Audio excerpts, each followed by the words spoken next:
Bitcoin, the experimental online currency, is now a global one, complete with its own and so far only ATM.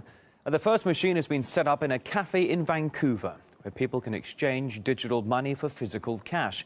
But though you're probably asking yourself exactly what are Bitcoins? Well, in the simplest terms, it's just a currency, but an online one. Bitcoins are stored in web wallets that are completely anonymous, lacking even your name, though transactions are public. Bitcoins can be sent from one wallet to another at just the click of a button, and in most cases with no fees or delay. The system bypasses banks, middlemen and governments. What's more, Bitcoins can be easily sold for any currency available, whether that be in dollars or euros. I suppose the downside being that the exchange rates do tend to be fairly volatile. Finally, though, where do they come from? The process is called Bitcoin mining and consists of computers running special programs to generate a steady flow of currency. Jeffrey Albert Tucker from the Foundation for Economic Education, he calls the currency's rise simply spectacular. A year ago, this time, I thought it was insane. I mean, I thought, well, this is just another stupid technology. You know, they come along every few days and they flame out. So I'm a fairly recent convert. The more I look into it, the more confident I'm getting that the future of the world monetary system is cryptography and this kind of crypto market-based currency. It's quite spectacular. And I tell you, it only takes a few times using Bitcoin to realize this is incredibly easy. It's much, much easier than credit cards. And there's no danger of fraud or identity theft or all these other things that come with the old-fashioned credit card system. It's just a superior technology. And Bitcoin exchanges and brokers have popped up all over the world.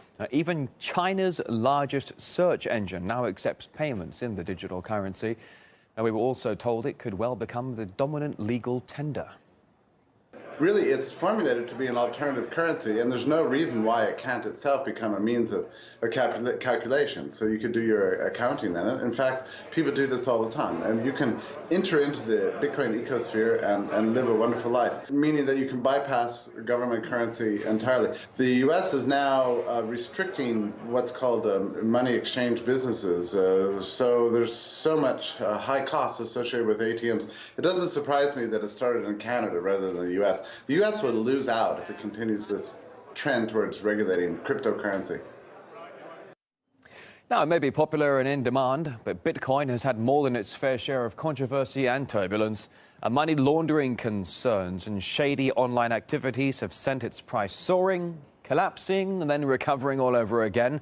The latest incident saw an FBI raid on Silk Road. It's an online narcotics marketplace that dealt in Bitcoins.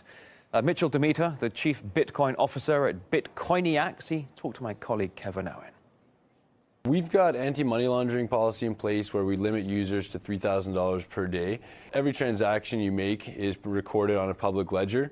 Your name isn't attached to it, but if somebody wants to find out who was making that transaction, it can be done. The Silk Road was a perfect example of that. They ended up shutting down the Silk Road. Basically an eBay, a black market eBay. And they actually shut that down, which is actually a very good thing for the currency as a whole, as a lot of people associated Bitcoin just directly with the Silk Road.